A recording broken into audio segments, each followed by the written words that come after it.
തന്റെ കഥാപാത്രങ്ങളെ കൊണ്ട് പറയിപ്പിച്ച കരുത്താണ് ശ്രീനിവാസന്റെ കഥാപാത്രം.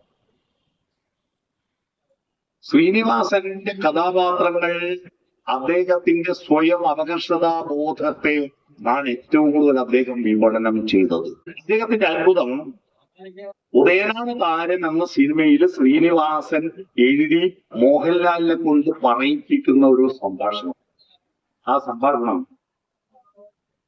സിനിമയിൽ നായകനായിട്ട് തന്നെ ചെയ്തു. അപ്പൊ പറഞ്ഞു നായകനാകാൻ പറ്റി പോലും കൊണ്ട് നിൽക്കുകയും. അപ്പൊ പറഞ്ഞു മേക്കപ്പ് ചെയ്ത ശരിയായി. അപ്പൊ മോഹൻലാല് പറയുന്നത് ഇതാരെ കൊണ്ടാ പറയുന്നത്? ശ്രീനിവാസന്. ആരെ ഈ സംഭാഷണം എഴുതി കൊടുക്കുന്ന? ശ്രീനിവാസൻ. ആരാണ് ഈ കഥാപാത്രത്തെ തീരുമാനിക്കുന്നത്? ശ്രീനിവാസൻ. തന്റെ ശരീരം മേക്കപ്പ് കൊണ്ട് സുന്ദരൻ, നമ്മുടെ ആധുനിക പുറംമോടി സംസ്കാരത്തിന്റെ സൗന്ദര്യബോധ പ്രകാരം ശ്രീനിവാസൻ ഒരു സുന്ദരനല്ല. അദ്ദേഹത്തിന് ആ സുന്ദരനല്ല എന്ന അപകർഷതാ ബോധത്തോടുള്ള പോരാട്ടമായിരുന്നു അദ്ദേഹത്തിന്റെ സിനിമകളും അദ്ദേഹത്തിന്റെ തിരക്കഥകളുമല്ല. അദ്ദേഹത്തിന്റെ രൂപത്തിൽ പറ്റിയ കഥാപാത്രങ്ങൾ ഏതാണെന്ന് അദ്ദേഹം തന്നെ പല സിനിമകളും തെളിയിച്ചു. ഞാൻ അദ്ദേഹത്തെ ശ്രദ്ധിച്ചത് പ്രധാനപ്പെട്ട 3 സിനിമകൾ. ഒന്ന് ചിദംബരം എന്ന് പറയുന്ന സിനിമ. നിങ്ങൾ പലരും കണ്ടിരിക്കാൻ സാധ്യതയില്ലാത്ത ജി അരവിന്ദന്റെ അത്ഭുതകരമായ ഒരു സിനിമയാണ് ചിദംബരം. ആ ചിദംബരം എന്ന സിനിമയിൽ മോഹൻലാൽ ഒരു കഥാപാത്രത്തെ ചെയ്യുന്നു. രണ്ടാമത് ഞാൻ ശ്രദ്ധിച്ച അത്ഭുതകരമായ സിനിമ പഞ്ചവടിപ്പാലം. പഞ്ചവടിപ്പാലം എന്ന സിനിമയിൽ ശ്രീനിവാസൻ അന്നേ നായകനാണ്. അല്ല, അന്ന് നായകൻ. കാലില്ലാതെ ഈ കൈ തള്ളിപ്പോകുന്ന വണ്ടിയിൽ ഇരുന്നിട്ട് ലോകത്തിലെ സകല കാര്യം പറ്റി അഭിപ്രായം പറയുന്ന അന്വേഷിക്കുന്ന ഒരു കഥാപാത്രമാണ് യഥാർത്ഥത്തിൽ ശ്രീനിവാസൻ സ്വയം. ലോകത്തിലെ സകലതിനെയും നിരീക്ഷിക്കുകയും അഭിപ്രായം പറയുകയും നോക്കിക്കാണുകയും ചെയ്തു. ആ സിനിമയിൽ ഒരു മഹാപൊതുയോഗം നടക്കുന്നു. ആ പൊതുയോഗത്തിൽ വേദിയിൽ ഒരു 35-40 ആൾ.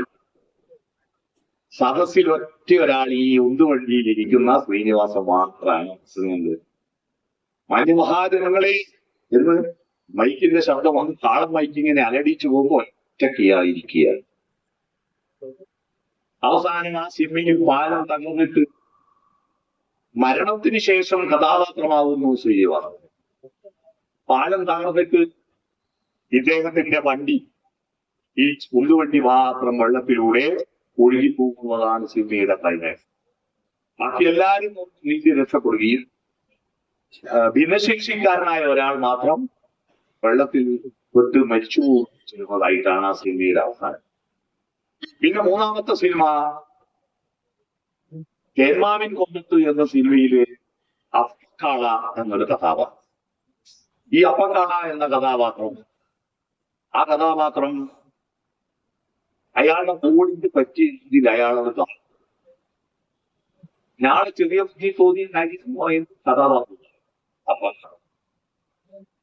ഈ കഥാപാത്രം ഇങ്ങനെ സ്വയം പരിഹാസ്യത. ചിത്രം എന്ന സിനിമയിൽ അമ്മാവ എന്ന് പറഞ്ഞിട്ട് കള്ളത്തരത്തെ തെളിയിക്കാൻ വേണ്ടി പരിശ്രമിച്ച് പരാജയപ്പെടുന്ന ഒരു ഒരുത്തൻ. ഹിസ്കൈനസമുള്ള എന്ന സിനിമയിൽ മോഹൻലാലിനെ കൊലപാതകിയായി കൊണ്ടുവരുന്ന ഒരുത്തൻ. എന്ന് പറഞ്ഞാൽ ഉപ്പില്ലാത്ത കഞ്ഞിയില്ല എന്ന് പറയുന്നത് പോലെ വിജയിച്ച മലയാള സിനിമകളിലെല്ലാം ആ സിനിമയുടെ കഥയുടെ വിജയത്തിന്റെ പുറകിൽ പ്രധാനപ്പെട്ട ആസൂത്രകൻ ശ്രീനിവാസൻ അവതരിപ്പിച്ച കഥാപാത്രം. അദ്ദേഹം ചെറുപ്പത്തിൽ പാഠ്യഗ്രാമത്തിൽ ദരിദ്രനായ ഒരു അച്ഛന്റെ മകനായിട്ട് സകലമാന കരികിടിയും കാണിച്ച് സകലമാന ദുരനുഭവങ്ങളും നല്ല അനുഭവങ്ങളും അനുഭവിച്ച് പട്ടിണിയുടെയും ദാരിദ്ര്യത്തിന്റെയും ചളിക്കുള്ളിൽ ആണ്ട് കിടന്നിട്ട് അതിജീവിച്ച് വന്നപ്പോ ആ അതിജീവനത്തിന്റെ കരുത്ത് മുഴുവൻ തന്റെ ജീവിതാനുഭവ കഥകൾ മുഴുവൻ, താൻ കണ്ട കഥകൾ മുഴുവൻ തന്റെ സിനിമയിലെ മനസ്സാകുന്ന വലിയ ക്യാൻവാസിൽ അദ്ദേഹം തിരക്കഥകളാക്കി രൂപപ്പെടുത്തുകയാണ്. ആ തിരക്കഥകളിൽ അദ്ദേഹം അവതരിപ്പിക്കുന്ന കഥാപാത്രങ്ങൾ അതിമാനുഷ കഥാപാത്രങ്ങളായി ഒറ്റയിടിക്ക് പത്താളെല്ലാം തെറിച്ചു വീഴുന്ന അതിമാനുഷ കഥാപാത്രങ്ങളായ ഫാന്റസി സിനിമയായിരുന്നു കേരളത്തിൽ കാലത്ത് നടക്കുവാണ്. നിങ്ങൾ നസീറിനൊക്കെ നല്ല അഭിനയമുള്ള നല്ല കഥാപാത്രങ്ങളാണ് ആ നടന്നത്. പക്ഷെ സിനിമകളിലൊന്നും തന്നെ നമ്മൾ പോലെ സാധാരണ ജീവിതത്തിലെ മനുഷ്യരെ കാണാൻ പറ്റില്ല. ആ മനുഷ്യ നായകന്മാരെല്ലാം വിജയിക്കുന്ന നായകന്മാർ. സുന്ദരൻ എന്ന് പറഞ്ഞാൽ സംസ്കൃത നാടക സങ്കല്പ പ്രകാരം നായകന്റെ ചില ലക്ഷണങ്ങൾ പറയുന്നത് ആ ലക്ഷണങ്ങൾ പൂർത്തീകരിച്ച സുന്ദരനും ധീരനും സ്വാഭാവികം അല്ലെ ആയിരിക്കുന്ന അത് ഭാഗ്യവും അവന്റെ കൂടെ നിൽക്കണം. അങ്ങനെയുള്ള ഒരു നായകനാണ് നമ്മൾ കേട്ടുകൊണ്ടിരുന്നത്. എന്നാൽ അതിൽ നിന്ന് മാറിയിട്ട് പരാജിതനായിരിക്കുന്ന നായകൻ, എല്ലായിടത്തും ഒഴിഞ്ഞു പോകുന്ന നായകൻ, തന്റെ എല്ലാ ദൗർബല്യം എവിടെയും വിജയിക്കാൻ പറ്റാത്ത നായകൻ, അത്തരത്തിലുള്ള ദൗർബല്യങ്ങളുടെ കഥാപാത്രങ്ങളെയാണ് അദ്ദേഹം അവതരിപ്പിച്ചത്. അങ്ങനെയാണ് നാടോടിക്കാറ്റ് എന്ന സിനിമ കേരളത്തിലെ സാധാരണ യുവാക്കളുടെ, തൊഴിലില്ലാത്ത യുവാക്കളുടെ പ്രയാസങ്ങളുടെ അവതരണമാണ് അദ്ദേഹത്തിന്റെ ദാസനും വിജയനും എന്ന രണ്ട് കഥാപാത്രം. എനിക്ക് തോന്നുന്നത് കേരളത്തിൽ ഏറ്റവും കൂടുതൽ കാർട്ടൂണുകൾ, ഏറ്റവും കൂടുതൽ പ്രസംഗങ്ങളിൽ വിവരിക്കപ്പെട്ടത് ഈ രണ്ട് കഥാപാത്രങ്ങളെയാണ്, ദാസനും വിജയനും എന്ന കഥാപാത്രം. ആ കോമ്പിനേഷൻ പിന്നെ അതിൽ നിന്ന് മാറി നാടോടിക്കാറ്റ് എന്ന സിനിമയിൽ നിന്ന് പിന്നെ ആ കഥാപാത്രങ്ങളെ തന്നെ വെച്ചിട്ട് പിന്നീട് അക്കരെ പട്ടണപ്രവേശം തുടങ്ങിയ ഒരു സീരീസ്, ഇപ്പോഴടുത്ത കാലത്ത് ഇറങ്ങിയ സിനിമ സീരീസുകളുണ്ട്. ആ സീരീസ് എന്ന് പറയുന്ന ഒരു കഥയുടെ കഥകളായിട്ട് അടുത്ത സിനിമയും അതിനടുത്ത സിനിമയും ഒക്കെ അവതരിപ്പിക്കും. അതിൽ അടുക്കളപ്പണിക്കാരനായിരിക്കുന്ന ഒരു ചെറുപ്പക്കാരൻ അമേരിക്കയിലേക്ക് പോകാൻ ചാൻസ് കിട്ടിയ തന്റെ സുഹൃത്തിനോട് അമേരിക്ക കാണാൻ ആഗ്രഹം പഠിപ്പിക്കുന്ന ഒരു രംഗം. മോഹൻലാലിന്റെ ചവിട്ടേറ്റിട്ട് ചിരിച്ചുകൊണ്ട്, വേദന സഹിച്ചുകൊണ്ട്, നീ ചവിട്ടിക്കോ, എത്ര വേണമെങ്കിൽ ചവിട്ടിക്കോ എന്നൊക്കെ പറയുന്ന സംഭാഷണം. ആ സംഭാഷണമൊക്കെ മറ്റൊരാൾക്ക് അവതരിപ്പിക്കാൻ പറ്റില്ല. അത്രയും മോശമാണ്. മറ്റൊന്ന്, നമ്മുടെ മലയാള സാഹിത്യത്തിൽ നമ്മളെ പഴഞ്ചൊല്ലികൾ പലതും കുഞ്ചൻ നമ്പ്യാരുടേതാണ്. ഇപ്പോൾ ജീതേഷ് കണ്ണവരെ പറഞ്ഞു, കുഞ്ചൻ നമ്പ്യാരുടെ പിന്നെ തള്ളക്കിട്ടത് തല്ലി വരുമ്പോൾ വെള്ളിയെടുത്ത് തടുക്കുകയുള്ളൂ, ചെറുപ്പകാലങ്ങളിലുള്ള ശീലം മറക്കുമോ മനുഷ്യരുള്ള കാലം തുടങ്ങിയ കാവ്യ പഴഞ്ചൊല്ലുകളാണ് നമുക്ക് ഏറ്റവും കൂടുതൽ. എന്നാൽ ഗദ്യപ്പഴഞ്ചൊല്ലുകൾ ഒരുപാടും അത് ഈ അടുത്ത കാലത്ത് ശ്രീനിവാസന്റെ സിനിമയിൽ വന്നതാണ്. അതിൽ ഒന്ന് പ്രധാനപ്പെട്ടതാണ് എന്ത്, എല്ലാവർക്കും ഒരു കാലം എന്ന സംഭാഷണം അല്ലെ, എല്ലാവർക്കും കാലം വരുന്നത്. എടാ, നമുക്ക് ഈ ബുദ്ധി എത്താൻ നേരത്തെ തോന്നാനേ ഉള്ളൂ. എല്ലാറ്റിനും ഒരു സമയത്ത് സാധ്യത പറയുന്നു. അത് സാധാരണ മനുഷ്യരുടെ സംഭാഷണം ഗതികെട്ട അവസരത്തിൽ അവതരിപ്പിക്കുന്നത്. മറ്റൊന്ന്, സാങ്കേതിക വിജ്ഞാനവും പ്രായോഗിക വിജ്ഞാനവും തമ്മിലുള്ള വലിയ വൈരുദ്ധ്യത്തെ, അതിന്റെ വെളുത്തിനെ വളരെ സിമ്പിളായിട്ട് അവതരിപ്പിക്കും. ഈ കോളേജിലെല്ലാം പഠിച്ച് വലിയ ജോലി വാങ്ങുന്നവര് സാധാരണ നാട്ടിലെ അനുഭവം വലിയുള്ളവരും തമ്മിലുള്ള സംഭാഷണം, പിന്നെ നമ്മുടെ മാമുക്കോയും ശ്രീനിവാസനും തമ്മിലുള്ള വണ്ടി ഓടിക്കാൻ പറ്റുന്ന ആ രംഗത്തിൽ നീ എന്നെ പഠിപ്പിക്കല, ഞാൻ മോളിൽ ടെക്നിക്കിൽ പഠിച്ചിട്ട് വന്ന ആളാ എന്ന് ശ്രീനിവാസൻ പറഞ്ഞപ്പോ പിന്നീട് വണ്ടി നിർത്താണ്ടന്നെ പോയപ്പോ ബ്രേക്ക് എവിടെ, ക്ലച്ച് എവിടെ എന്ന് പറഞ്ഞിട്ട് ആകെ പോയിട്ട് അവസാനം രണ്ടാളും വണ്ടി അടിച്ച് ആശുപത്രി. ആ നടത്തത്തിൽ മാമുക്കോയ ശ്രീനിവാസൻ പറയുന്നത്, നമ്മള് പോളിടെക്നിക് ചുറ്റില്ലല്ലോ, അവരുടെ നമുക്കറിയില്ല. ആ പരിഹാസം, ഈ പരിഹാസം ശ്രീനിവാസനെ പരിഹസിക്കുന്ന ആരാ? ശ്രീനിവാസൻ തന്നെയാണ്. അതാണ് പിന്നീട് എന്തായി മാറിയത് അദ്ദേഹത്തിന്റെ സ്വയം അവസ്ഥ.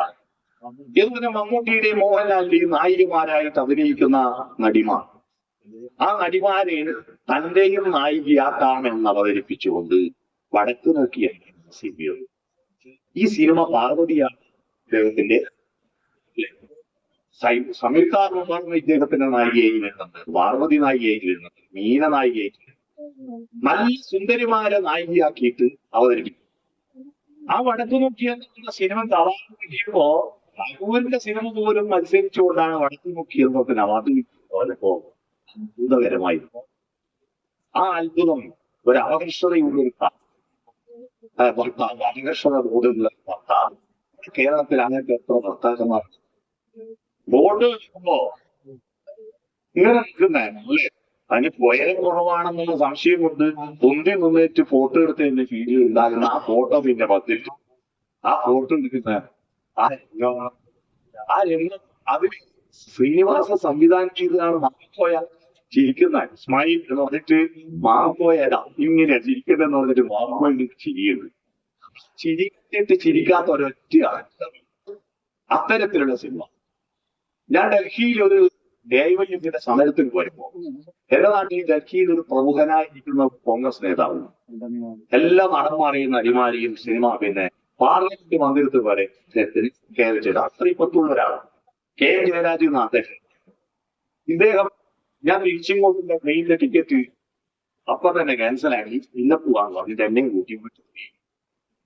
ഡൽഹിയിൽ അയാൾ വഴിയുള്ള എല്ലാ പ്രഗത്ഭന്മാരെയും കാണിക്കാം. ഇയാള് ബാലേന്ദ്ര മേനോൻ, ബാലേന്ദ്ര മേനോൻ 5 സ്റ്റാർ ഹോട്ടലിലുമാണ്. അന്ന് ദേശീയ അവാർഡ് നിശ്ചയിക്കുന്ന ജൂറിയിൽ അംഗമാണ് ബാലേന്ദ്ര മേനോൻ.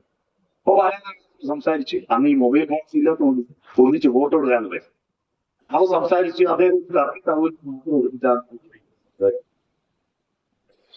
സംസാരിച്ചുകൊണ്ടിരിക്കുന്നു. ആ ശ്രീനിവാസനെ വിളിച്ചിട്ട് കിട്ടുന്നില്ല. അവന് 4 ചീത്ത പറയുന്നു അദ്ദേഹം. അവന് ഒരു ദേശീയ അവാർഡിന് അയച്ചൊരു സിനിമ, ഇത്രയും ഇല്ലാത്തൊരു സിനിമ അയച്ചിട്ട് ബാക്കി ഞാൻ കണ്ടിട്ടില്ല. സത്യത്തിൽ ഞാനൊന്ന് വയറ്റുവേദനയായിട്ട് ഞാൻ കണ്ടിട്ടില്ല ഹിന്ദിക്കാരിലൊക്കെ. എന്നിട്ട് അവര് ആ സിനിമ അപ്പൊ തന്നെ റിജക്ട് ചെയ്തു, തുടക്കത്തിൽ തന്നെ റിജക്ട് ചെയ്തു.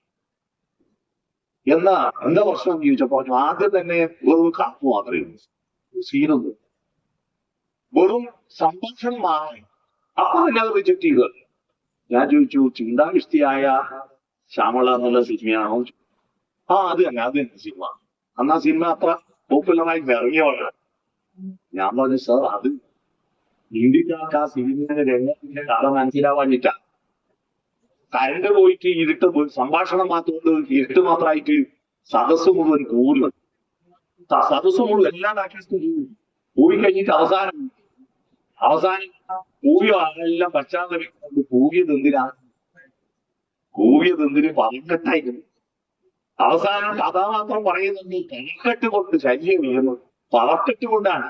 ഈ പലക്കെട്ടിന്റെ ഈ സംഭവം എന്താ നാക്ക് മനസ്സിലായില്ല, ജോയിക്ക് മനസ്സിലായില്ല. ഞാൻ പറഞ്ഞു അതിലെ കഥയിൽ ഉള്ളതാണ് അന്ധകാരം, അതാണ് അത് സിനിമയ്ക്ക് സാങ്കേതികമായ കുഴപ്പമല്ല എന്ന് പറഞ്ഞ് ബോധ്യപ്പെടുത്തി. അപ്പൊ തന്നെ ഈ കെ എൻ ജയരാജൻ ശ്രീനിവാസൻ വിളിച്ചു, എങ്ങനെയല്ലോ വിളിച്ചു ബന്ധപ്പെട്ടിട്ട് പറഞ്ഞു നിങ്ങൾ അടിയന്തരമായി ഡൽഹിയിലെത്തി ബോധ്യപ്പെടുത്തണം, ബോധ്യപ്പെടുത്തിയില്ലെങ്കിൽ അത് തള്ളിയിട്ടുള്ളത്. ശ്രീനിവാസൻ പറഞ്ഞിട്ട് ഡൽഹിയിൽ വന്നിട്ട് അത് ബോധ്യപ്പെടുത്തി കൊടുത്തുകൊണ്ടാണ് ചിന്താവിഷ്ടയായ ശ്യാമള സിനിമയ്ക്ക് അന്ന് ദേശീയ അവാർഡ്. കാരണക്കാരൻ ഞാനറിയ. കാരണം അന്ന് ഇയാൾ കണ്ടിട്ടില്ല, ബാലേന്ദ്ര മേനോൻ സിനിമ കണ്ടിരുന്നില്ല, മറ്റുള്ളവർ പറഞ്ഞിട്ടാ കേട്ടത്. പറഞ്ഞു വന്നത് ഇത് എങ്ങനെ ഉണ്ടായിരുന്നു പറഞ്ഞാൽ നമ്മുടെ ഡബിംഗ് ആർട്ടിസ്റ്റ് ഇല്ലേ നമ്മുടെ പിന്നെ വനിത ഭാഗ്യലക്ഷ്മി കഴിഞ്ഞ ദിവസം പറഞ്ഞു അവര് ഒരു നാടകം കളിക്കാൻ വേണ്ടിയിട്ട് നാടകത്തിന്റെ ഫസ്റ്റ് രംഗത്തിൽ പിന്നെ ഒരു ഇരുട്ട് മാത്രം മതി, പൂച്ചകരയെന്നല്ല കാണിക്കുക, എന്നിട്ട് സംഭാഷണം മാത്രം വെക്കുക, വെളിച്ചത്തിൽ ഒന്നും പാടില്ല എന്നൊക്കെ അവതരിപ്പിച്ചിട്ട് നാടകം കളിക്കാൻ വേണ്ടി പ്ലാൻ ചെയ്ത് അവസാനം ശ്രീനിവാസന്റെ കല്യാണമായ പുള്ളി ഒന്നും പറയേണ്ടത് 400 അഡ്വാൻസ് വാങ്ങി പറഞ്ഞിട്ട് ഭാഗ്യലക്ഷ്മി കൃത്യമായി ആ കഥയാണ് പിന്നീട് പുള്ളി എന്താക്കിയത് ഈ സിനിമയിൽ ആദ്യത്തെ പവർക്കട്ട് രംഗം ഉണ്ടാക്കിയത് എന്ന് ഭാഗ്യലക്ഷ്മി കഴിഞ്ഞ ദിവസം പറഞ്ഞതിന് ശേഷം വായിച്ചപ്പോഴാണ് എനിക്ക് അതിന്റെ മൂല്യം മനസ്സിലായി. പിന്നെ നിങ്ങൾ ശ്രദ്ധിച്ചോ? പിന്നെ ശ്രദ്ധിച്ചത് മോഹൻലാലിന്റെ നായികയായിട്ട്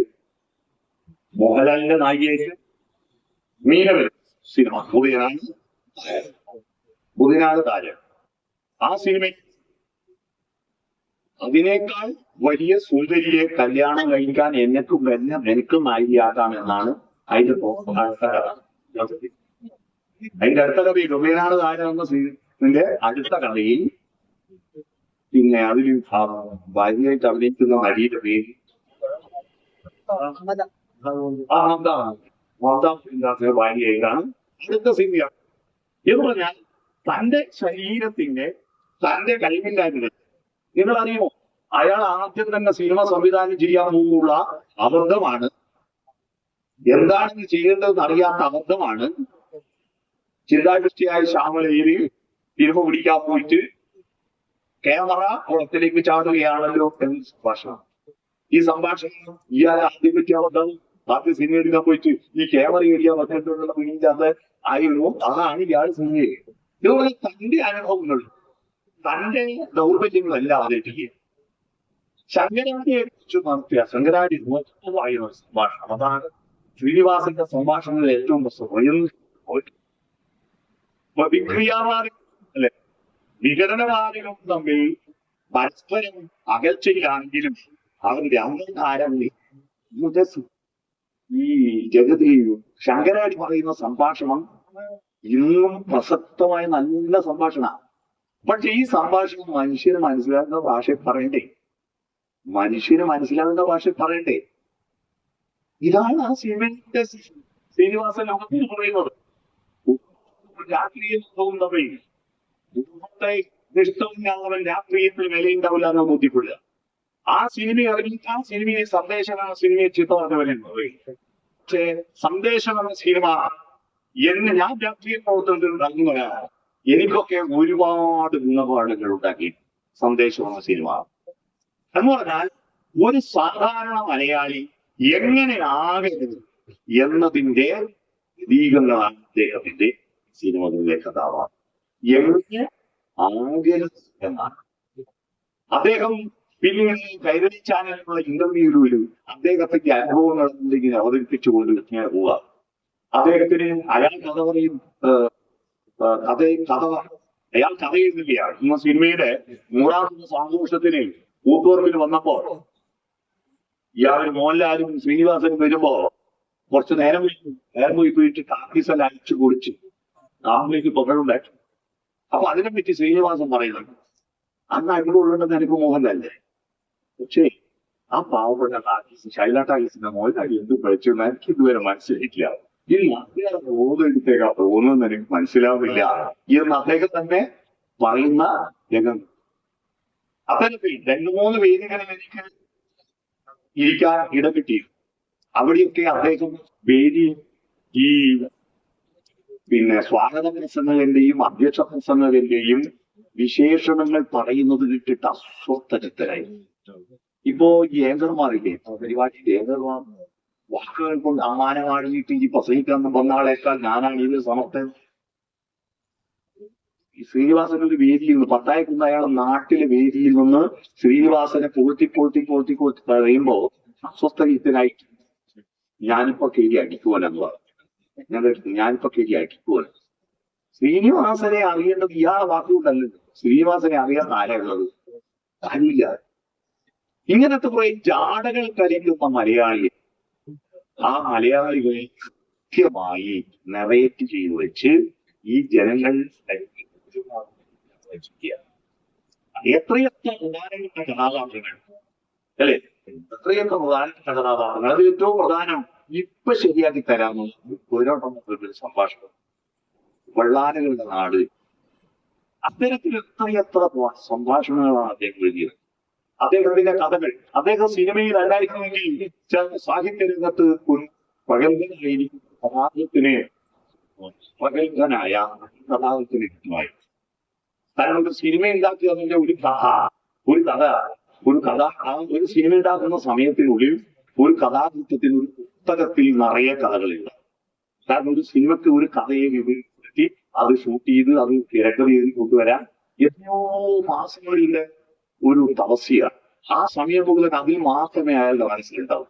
അപ്പൊ ഈ സമയം കിട്ടിയെങ്കിൽ മലയാള കഥാരംഗത്തിന് ഒരുപാട് കഥകൾ വായിച്ചു. ഏറ്റവും ഒടുവിൽ അദ്ദേഹത്തിന്റെ ആരോഗ്യവുമായി ബന്ധപ്പെട്ട് പ്രകൃതി ചികിത്സയുമായി ബന്ധപ്പെട്ടിട്ടാണ് അദ്ദേഹത്തിന് അർഹത പറ്റിയത്. അദ്ദേഹം പ്രകൃതി ചികിത്സയുടെ ഫണ്ടമെന്റൽ കഴിഞ്ഞില്ലെങ്കിൽ എന്റെ അഭിപ്രായത്തിൽ ശ്രീനിവാസൻ ഇപ്പോഴും ജീവിച്ചിരിക്കുന്നു. ഇംഗ്ലീഷ് മരുന്നുകൊണ്ട് മോശം.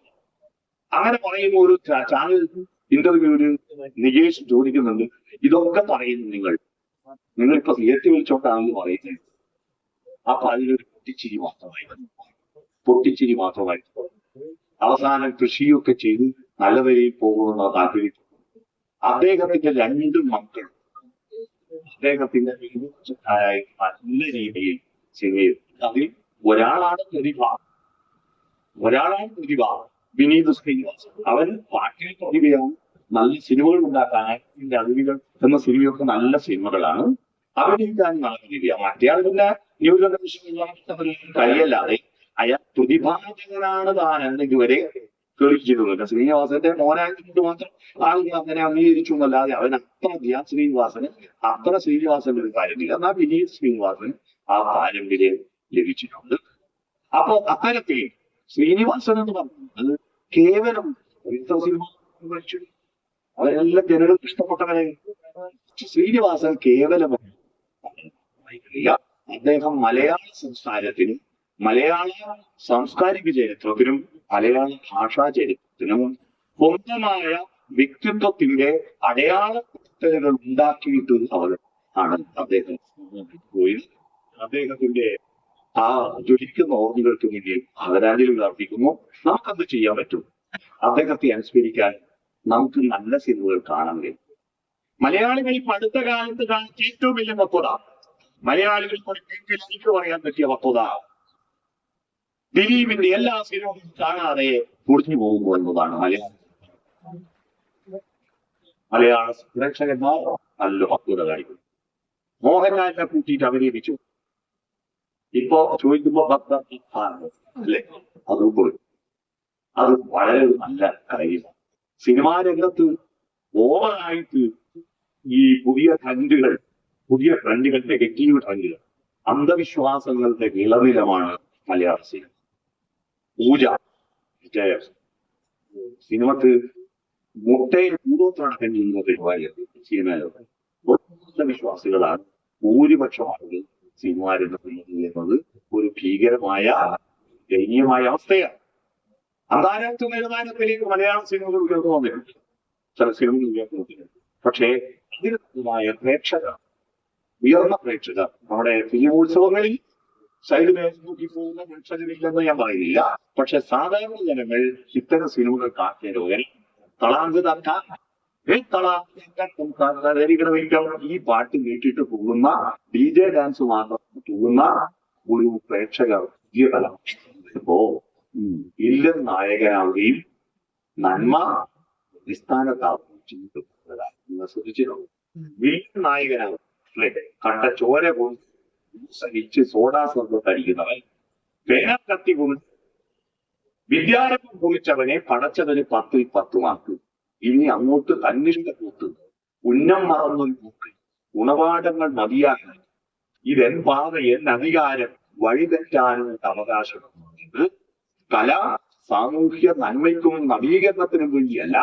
കല വെറുതെ തോന്നിയാസത്തെ അവതരിപ്പിക്കാൻ വേണ്ടിയാണെന്ന ഒരു പുതിയ പ്രവണത വരുമ്പോ നല്ല സിനിമകളെ കാണാനും അതിനെ പ്രചരിപ്പിക്കുവാനുള്ള ഒരു പ്രേക്ഷക സമൂഹത്തെ വാർത്തെടുക്കാൻ യുവകലാസാഹിത്യ പോലുള്ള സംഘടനകൾ, സാംസ്കാരിക സംഘടനകൾ, പുരോഗമന സംഘടനകൾ ഒന്നിക്കുകയും അതിൽ ശ്രീനിവാസന്റെ സിനിമകളും അദ്ദേഹത്തിന്റെ കരുത്താക്കുകയും ചെയ്യട്ടെ എന്ന് ആശംസിച്ചുകൊണ്ട് എനിക്ക് നിർത്താൻ സമയമില്ല.